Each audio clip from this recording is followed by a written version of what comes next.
Ce programme vous est offert par Illico Cash.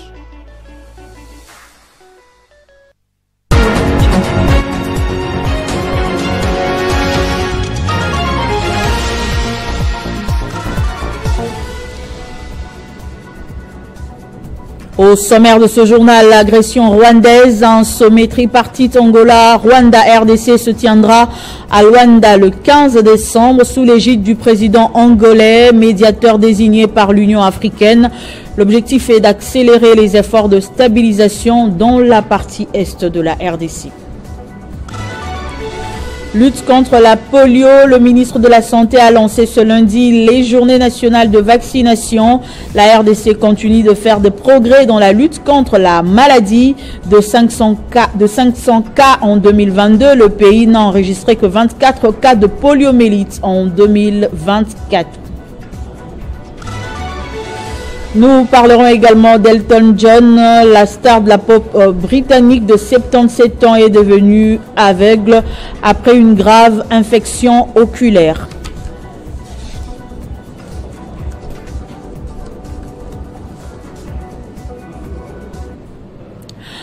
Nouvelle édition du journal sur Télé 50. Bienvenue à tous. D'abord, cette information. Agression rwandaise. Un sommet tripartite Angola-Rwanda-RDC se tiendra à Luanda le 15 décembre 2024 sous l'égide du président angolais Joao Lourenço, médiateur désigné par l'Union africaine. Ce sommet réunira les présidents Félix Tshisekedi de la RDC, Paul Kagame du Rwanda et leurs homologues angolais afin d'accélérer les efforts de stabilisation dans cette région en proie aux violences.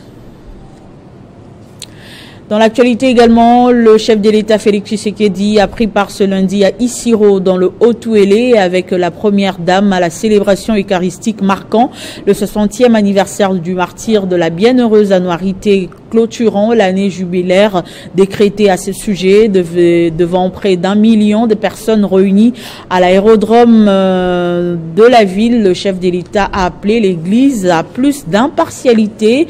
L'Église est invitée à jouer sa partition. Elle doit être réellement au milieu du village. Je voudrais également m'adresser à l'Église pour souligner d'abord l'engagement du gouvernement à vous accompagner, notamment à travers l'érection ici même à Isiro de la basilique qui abritera bientôt le sanctuaire où reposera pour l'éternité la bienheureuse sœur Anouarité. Déjà le terrain de l'ancien aéroport militaire d'Isiro est disponibilisé et les fonds nécessaires sont en cours de mobilisation. Mais pour y parvenir, nous avons besoin de paix, car la paix c'est le socle de tout développement. L'Église, au même titre que tous les acteurs sociaux, est invitée à jouer sa partition pour aider les Congolais à s'unir et à trouver des solutions à leurs problèmes par le dialogue. Elle doit donc être réellement au milieu du village. Enfin, à l'occasion de la commémoration de ce jour, je voudrais aussi annoncer une bonne nouvelle, c'est qu'il y aura un cadeau pour le comité dirigé par l'archevêque métropolitain Marseille. Je l'annonçais au sommaire, le ministre de la Santé a lancé ce lundi les journées nationales des vaccinations contre la poliomyélite.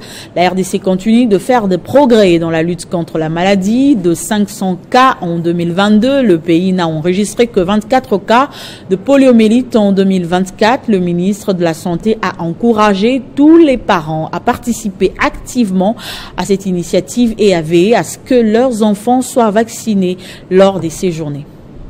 La place des évolués a servi de cadre au lancement des journées nationales de vaccination contre la polio. Après le mot de bienvenue du bourgmestre de la commune de la Gombe, le directeur du comité national de lutte contre la polio a salué les avancées significatives enregistrées par le gouvernement congolais et d'autres acteurs pour réduire le nombre de cas de poliomyélite. Il a réaffirmé l'engagement des partenaires financiers. Mon deuxième mot, au nom de l'ensemble des partenaires techniques et financiers, c'est féliciter le gouvernement congolais et l'ensemble des acteurs qui travaillent au niveau du système de santé et sur l'étendue du territoire congolais pour que nous avancions de façon significative dans la lutte contre la poliomyélite. Le ministre de la Santé a également rappelé l'importance de la vaccination en général qui permet de réduire les cas de maladie et de la morbidité. Le président de la République, chef de l'État, qui est décidé à faire de la santé de nos populations sa grande priorité, est aujourd'hui engagé, depuis qu'il est arrivé au pouvoir, dans cette vision de diminuer toutes les maladies évitables par la vaccination. Nous avons ainsi, en 2019, fait le premier forum de la vaccination, car nos petits-enfants de moins de 5 ans avaient tous des très faibles taux de vaccination. Un témoin, Richard Emené, victime de la polio dans son enfance, a pris la parole pour partager son expérience. Son témoignage poignant a rappelé à l'audience l'impact dévastateur de la maladie. Quelques enfants ont été vaccinés symboliquement, représentant le début de cette campagne. Toutefois, le lancement effectif des journées des vaccinations auront lieu du 5 au 7 décembre. Profitant de son séjour dans la province du Kasaï oriental, la ministre des Affaires sociales, Action humanitaire et solidarité nationale, Nathalie Aziza Mounana, a honoré les femmes swahiliphones vivant dans cette province, une manière pour elle de les conscientiser pour réserver un accueil chaleureux au chef de l'État, Félix Tshisekedi, dans les jours à venir. C'est une journée chargée pour la ministre des Affaires sociales, Action humanitaire et solidarité nationale, Nathalie Aziza Mounana. Profitant de son séjour dans la capitale du Kasaï oriental, elle a changé tour à tour avec la communauté des femmes veuves swahiliphones vivant à Mbuji-Mayi. Nathalie Aziza Mounana a conscientisé les veuves swahiliphones à se ranger derrière le couple présidentiel qui se soucie du développement du pays et à être prêt pour réserver un accueil mérité au chef de l'État Félix-Antoine Tshisekedi Tshilombo dans la province dans les tout prochains jours. Visiblement satisfaites, ces femmes swahiliphones ont remis à Nathalie Aziza Mounana un présent, un signe de lui souhaiter bienvenue. Voulant laisser ses empreintes, la ministre des Affaires sociales, Action humanitaire et solidarité nationale ne s'est pas déplacée bredouille. Un pagne, foulard des têtes ont été remis à chacune des femmes et veuves. La ministre des Affaires sociales, Action humanitaire et solidarité nationale n'a pas oublié les notables de la province du Kasaï oriental qui sont venus présenter leurs desiderata à Nathalie Aziza Mounana qui les a entendus attentivement et promet toute son implication pour trouver solution à leurs problèmes.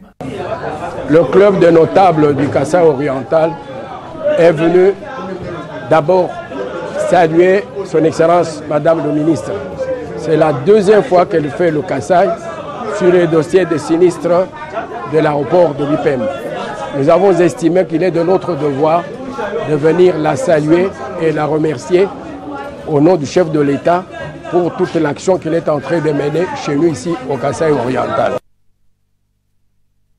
Rendons-nous à présent dans le Haut-Katanga où les lieutenants de Vital Kamerhe se sont retrouvés et ont salué le rôle moteur que joue leur formation politique en République démocratique du Congo. Ils encouragent les initiatives rassembleuses en mettant en avant les figures qui œuvrent pour un avenir harmonieux. La salle Aurore a vibré ce vendredi 29 novembre à l'occasion d'un dîner politique organisé par Riziki Musongela, interfédéral de l'Union pour la nation congolaise dans le Haut-Katanga. Placé sous les thèmes diplomatie parlementaire et perspectives de paix, regard sur l'action diplomatique de Vital Kamerhe, l'événement a réuni des personnalités influentes des divers horizons, des cadres du parti, des représentants des partis membres de l'Union sacrée, ainsi que des avocats, magistrats, professeurs d'université et figures emblématiques de Lubumbashi ont répondu à cet appel.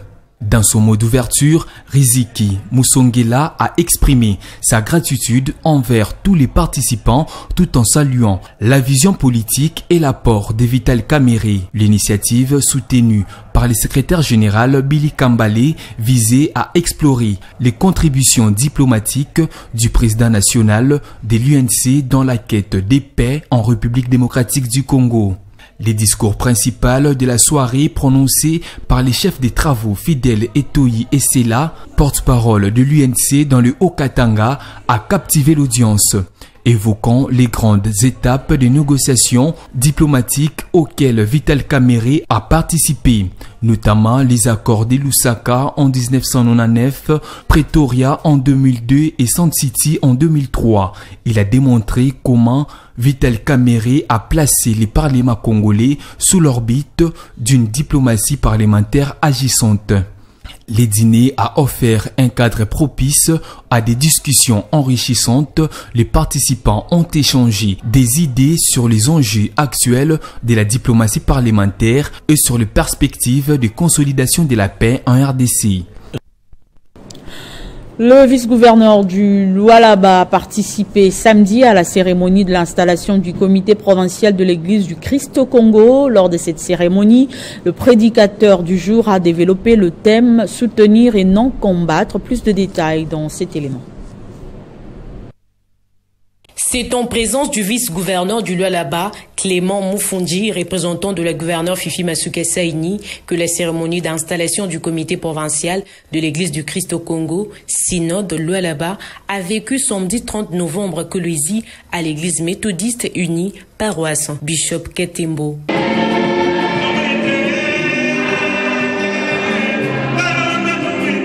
Dans son prêche, le révérend docteur Semblon Peremboye a exploité les thèmes « Soutenir et non combattre » tirés du livre d'Exode 17, versets 8 à 10. Le Seigneur bénit un travail d'ensemble. Le Seigneur bénit un travail fait dans un esprit d'unité. Là, il bénit. Les serviteurs que nous avons élus ici ont besoin de notre soutien. Soutenons-le et ne les combattons pas au nom du Seigneur. Dans les rites d'installation, le président national de l'ECC, le révérend docteur Bokundo Abo, Likabe André Gédéon, a commencé par son mot des circonstances, puis la lecture du procès verbal d'installation. Nous sommes réunis ici dans la présence de notre Seigneur Jésus-Christ pour installer dans ses fonctions le président provincial de l'ECC de Alaba, l'évêque Kassap Ouane Alex. Ensuite, s'en est suivi la présentation du président provincial, Monseigneur Kassap Ouane Alex, son vice, Monseigneur Mouyengo Jean-Félix et tous les comités, puis l'installation proprement dite. Et en vertu de l'autorité investie en moi par Jésus-Christ et son Église du Christ au Congo, je vous installe dans vos fonctions comme président provincial de l'ECC de Alaba, au nom du Père, du Fils et du Saint-Esprit. Amen. Dans son mot des circonstances, le président provincial de l'ECC Lualaba a tenu à remercier toutes les autorités ecclésiastiques pour le choix porté en sa personne et à toutes les autorités politico-administratives pour leur soutien. On a noté la présence du sénateur et président national des laïcs ECC, Norbert Bassengezi, le vice-président de l'Assemblée provinciale du Lualaba, le directeur provincial de l'assainissement et bien d'autres. Ainsi, le Lualaba est devenu la 12e province ecclésiastique de l'ECC. Motion de défiance contre le ministre des Infrastructures Alexis Guizarro. Le sujet fait encore la une de l'actualité ce lundi. Un groupe des députés nationaux a déposé une lettre d'interpellation du ministre au bureau de l'Assemblée nationale. Ces élus donnent 48 heures au bureau de l'Assemblée nationale pour convoquer une plénière afin d'examiner ce dossier. conformément à l'article 235 du règlement intérieur de notre institution. Une fois les bureaux saisis, le bureau doit saisir le gouvernement à travers Madame la Première ministre. Comme la motion était déposée et reçue par le bureau à 16h45, il y a presque une semaine, le samedi étant une journée fériée comme le dimanche, le lundi, la lettre de notre président a bel et bien été transmise et à Madame la Première ministre et au ministre concerné. Donc nous estimions que 48 heures après, conformément à l'article 6 et 7 et l'article 235 alinéa 6 et 7, il fallait convoquer la plénière. Il n'y a pas une autre possibilité. Et comme la plénière n'a pas été convoquée, nous estimons que notre bureau a violé les règlements intérieurs. Et cela a des conséquences, il y a des sanctions qui sont prévues, notamment une motion de défiance contre les bureaux. Mais comme les 123 députés nationaux qui ont initié cette démarche sont encore hésitants à ce qui concerne la mauvaise foi du bureau, nous les avons sommés. On a donné un ultimatum de 48 heures. Ces fameuses immorales, autorités morales, qui ont demandé à leurs députés signataires de retirer leur signature, tout en sachant bien que les règlements intérieurs, conformément à son article 235 alinéa 3 et 4, interdit tout retrait ou tout ajout de signature après le dépôt de sa posture. Je leur demande de pouvoir battre campagne pour soutenir les antivaleurs. Et nous disons que nous n'allons pas nous arrêter. M. Guissaro, c'est le bon frère du chef de l'État, nous le savons très bien. Mais ici, nous parlons des choses de la famille. Et nous leur demandons de cesser de citer le chef de l'État dans les trafics d'influence. L'épouse de Mme M. Guissaro est déjà chargée de mission du chef de l'État. Si Guissaro partait demain, ce n'est pas la fin du monde. Ali Kassi, la députée provinciale Ege Tchala, s'est exprimée sur le débat autour de la Constitution. L'ancienne journaliste dit s'aligner derrière la vision du chef de l'État, Félix Tshisekedi, qu'elle va désormais vulgariser auprès de sa base. C'est sous un beau soleil que flottent les effigies de la fondation Ege Tchala Ali Kassi. En cette journée de la marche pour le changement de la Constitution organisée par le parti présidentiel UDPS, Ege Tchala accepte la vision de l'autorité morale de l'Union sacrée de la nation, Félix Tshisekedi, celle d'amener les Congolais à réfléchir afin de doter la RDC d'une nouvelle Constitution. La fondation Ege Tchala a mis les petits plats dans les grands pour accompagner la présidente du parti dans sa lutte politique, soutien total au changement de la Constitution. J'ai soutenir le chef de l'État, mon combat qui est changement de la Constitution. C'est pourquoi on a léo apa tout quoi pas la fondation Maman Ege Tchala, njuya ku soutenir président de la République Mukontombolo Fachi Béton. Le siège de la fédération de l'UDPS, Likassi, a servi de point de départ pour cette caravane de changement de la Constitution à laquelle participent les membres de la fondation Ege Tchala. La vie des Likassi est galvanisée. Le carnaval a circulé dans les différentes communes jusqu'au point de chute, place de la Gare, sous l'encadrement de la police congolaise.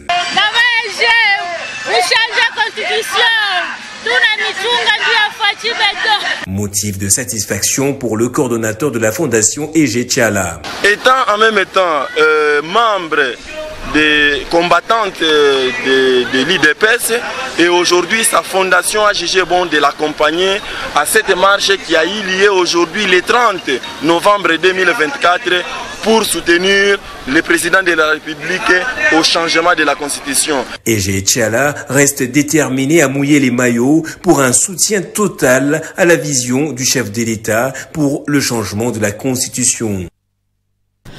L'actualité reste dominée par la question du changement de la Constitution. Vous le savez, les jeunes sont entrés dans la danse, réunis au sein des organisations de la société civile. Cette catégorie de la population a lancé une campagne pour les avis et ainsi se prononcer au moment opportun sur le débat. C'est un reportage de Gaëtan Koubaboranzi. C'est à un endroit stratégique qu'ils se sont réunis, à la place IMCA. Face à ce débat qui embrase le pays, les jeunes ont décidé de se lancer dans la réflexion. Ce week-end, ils sont venus signer le protocole d'accord pour la création du CRAC, le cadre de réflexion et des actions sur la Constitution. Convaincus que les jeunes sont une force des transformations sociales lorsqu'ils sont organisés en synergie autour des outils de la bonne gouvernance, des valeurs républicaines, de démocratie et du développement social. Eu égard à l'environnement sociopolitique congolais, l'influence du leadership, la mobilisation et la conscientisation de la communauté autour de la citoyenneté de proximité, convaincus de la nécessité et de la pertinence de la question liée à la constitution de la République démocratique du Congo. À ce jour, ils sont une centaine à avoir ratifié le protocole d'accord. Aujourd'hui à l'IMCA, il y a plus d'une centaine de structures de jeunes de la société civile qui ont répondu présentes et qui ont voulu effectivement rester dans cette structure CRAC, qui veut dire cadre de réflexion et des actions autour de la Constitution. Et ces structures veulent effectivement que dans le jour à venir, qu'elles puissent se prononcer. C'est ainsi que ici nous allons lancer l'appel à toutes les autres structures de pouvoir nous rejoindre pour qu'ensemble nous puissions réfléchir. Dans les jours à venir, ce cadre de réflexion attend accueillir des milliers de jeunes venus du quatre coins de la République. Une feuille de route qui va reprendre toutes les activités qui sera menées tout au long de la campagne sera présentée incessamment. Écho des partis politiques à présent, le parti Lumumbiste unifié se dit favorable au changement de la Constitution. C'est ce qui ressort de la réunion du bureau politique présidé par le professeur Willy Makiashi, secrétaire général et chef du parti. C'est une réunion du bureau politique élargie à quelques responsables des organes de base qu'a présidé le secrétaire général, chef du parti Lumumbiste unifié, le professeur Willy Makiashi. La question de la révision ou du changement de la Constitution a été largement évoquée. Nous sommes dans la droite ligne.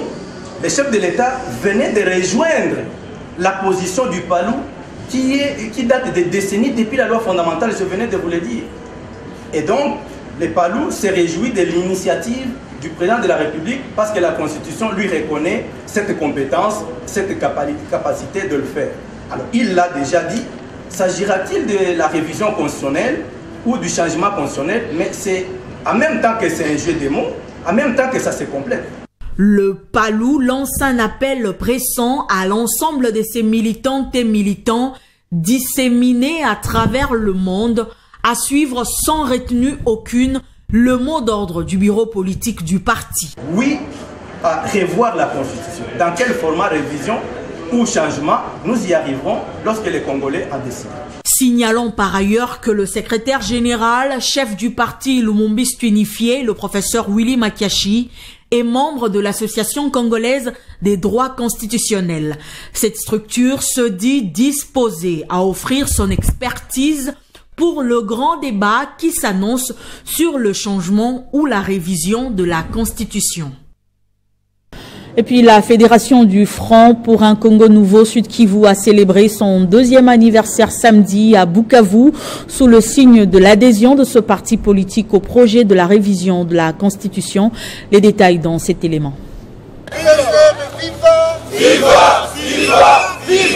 À Bukavu, la Fédération du Front pour un Congo nouveau Sud Kivu a célébré en grande pompe le 2e anniversaire du parti cher au professeur Claude Nyamugabo Baziboué. Aux cadres et militants du FPCN se sont d'abord réunis à la cathédrale Notre-Dame de la Paix pour une messe d'action de grâce et confier les projets du parti à l'Éternel.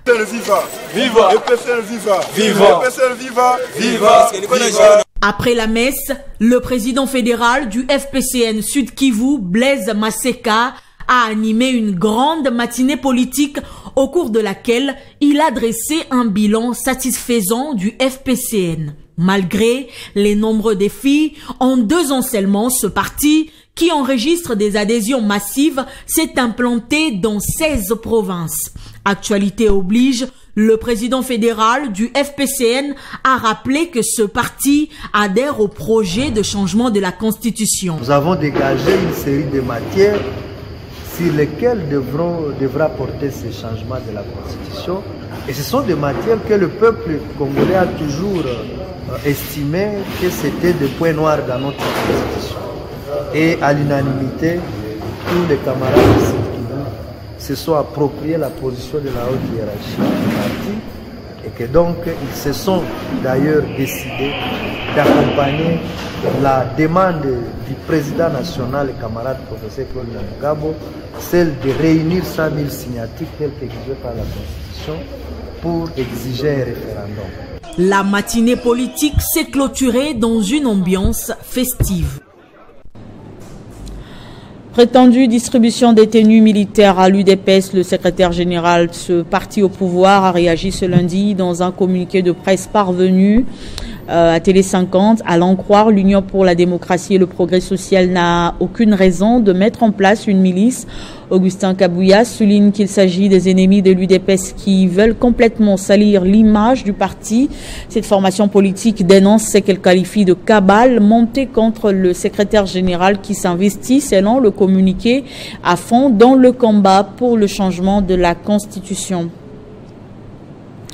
Et puis le coordonnateur national de l'association Les Témoins de Fachi, Bienvenue Mounia Soubi, a organisé une sensibilisation de jeunes étudiants et les associations des jeunes sur le projet de changement de la Constitution voulu par le président de la République.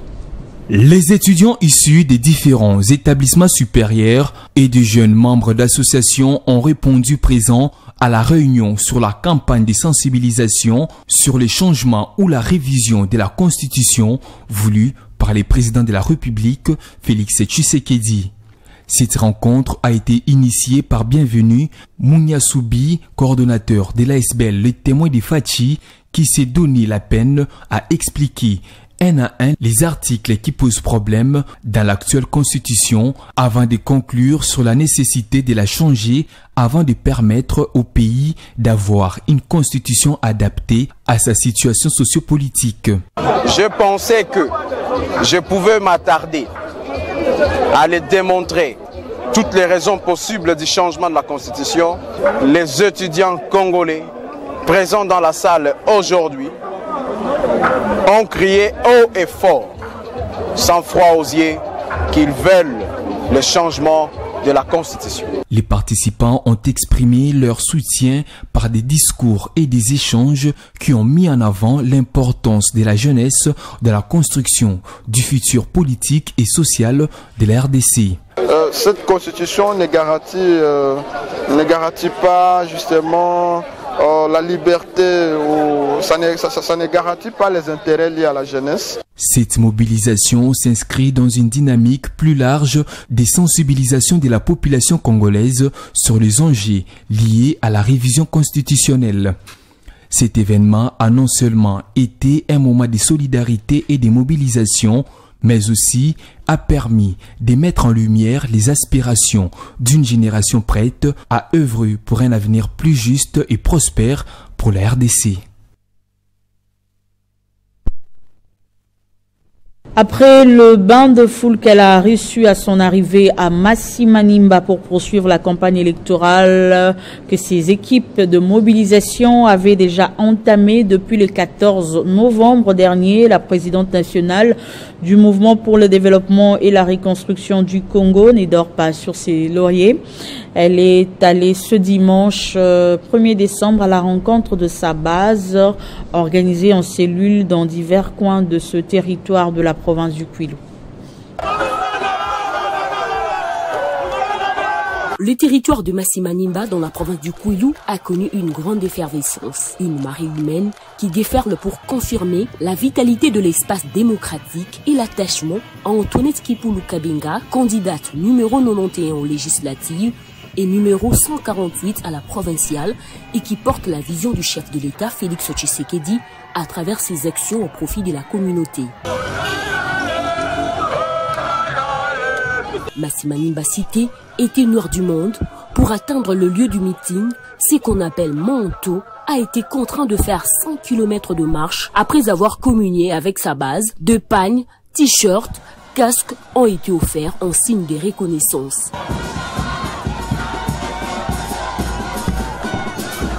À la grande satisfaction de ses interlocuteurs, Antoinette Kipoulou a promis de faire mieux qu'avant, déterminé à focaliser toute son attention sur les questions des développements de sa province en général et en particulier de Masimanimba, son territoire, comme elle a toujours fait, à l'image de ce nombreux projets de développement dans tous les domaines.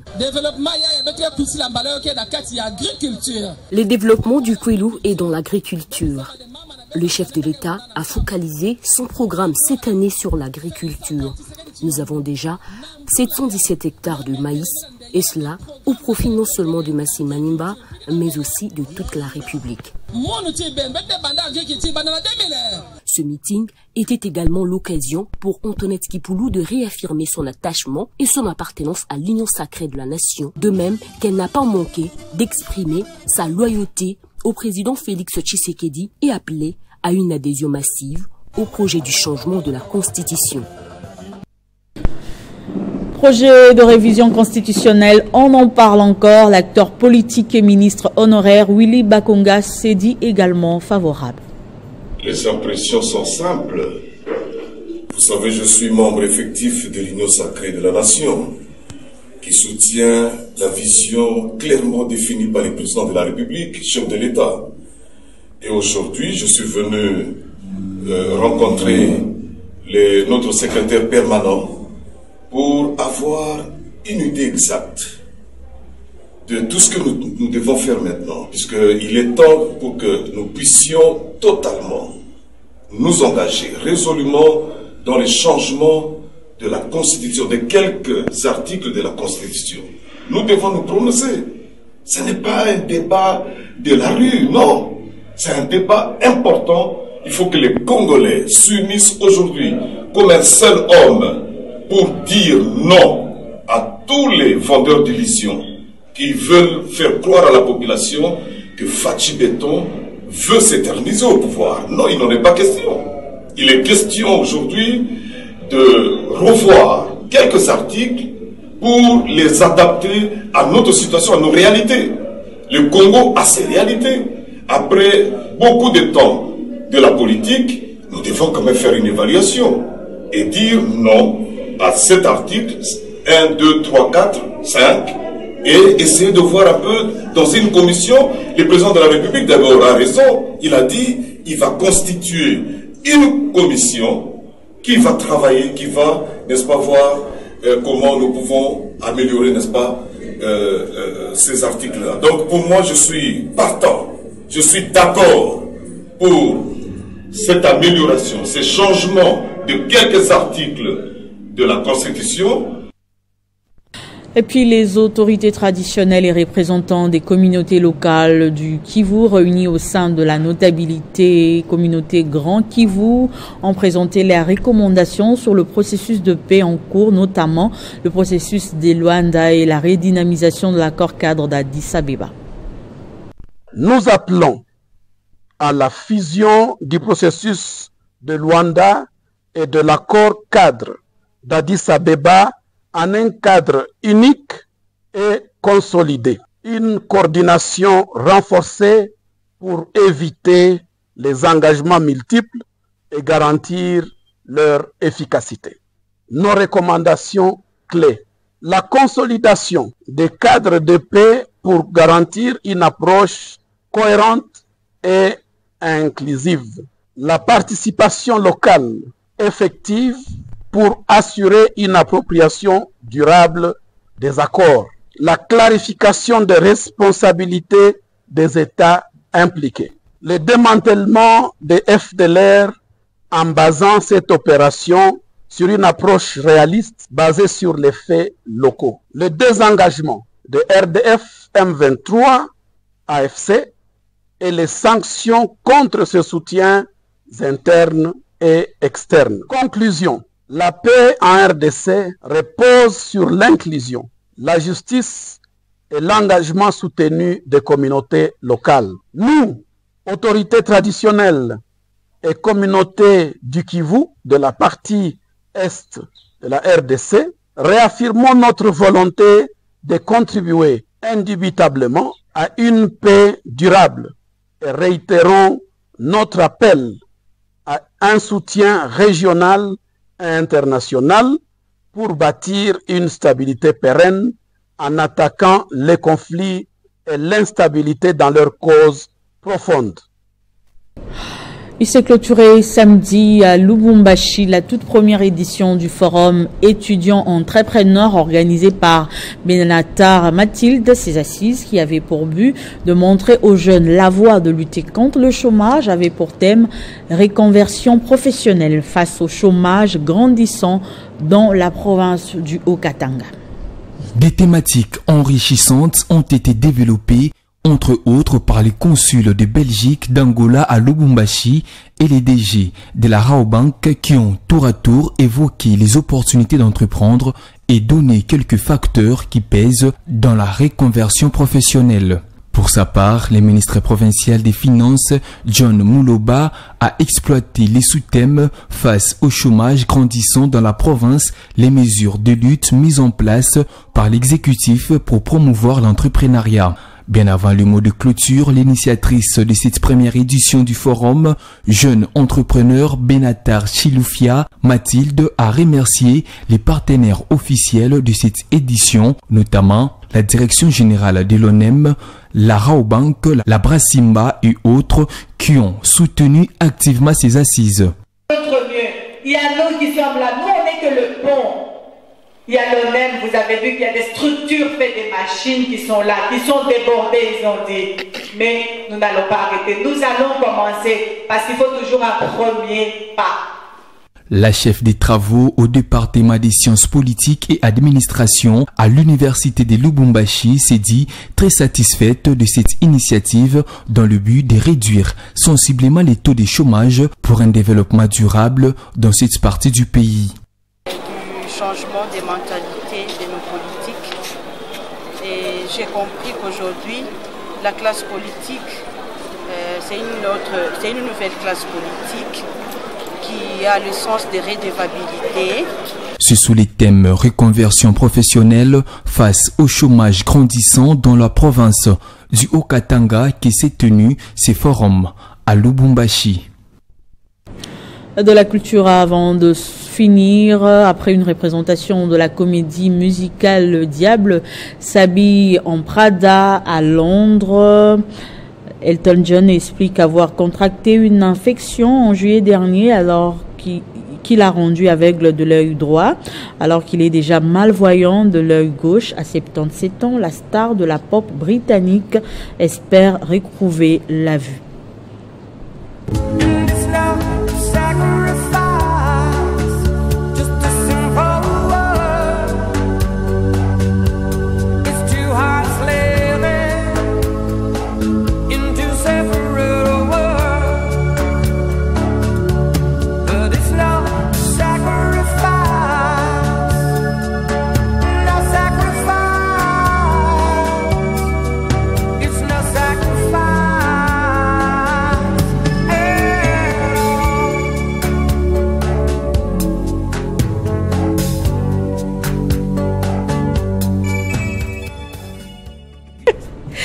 C'est sur cette belle mélodie qu'on boucle ce journal. Place au rappel de titres. Agression rwandaise, un sommet tripartite Angola-Rwanda-RDC se tiendra à Luanda le 15 décembre 2024 sous l'égide du président angolais Joao Lourenço, médiateur désigné par l'Union africaine. L'objectif est d'accélérer les efforts de stabilisation dans la partie est de la RDC. Lutte contre la polio, le ministre de la Santé a lancé ce lundi les journées nationales de vaccination. La RDC continue de faire de progrès dans la lutte contre la maladie. De 500 cas en 2022, le pays n'a enregistré que 24 cas de poliomyélite en 2024.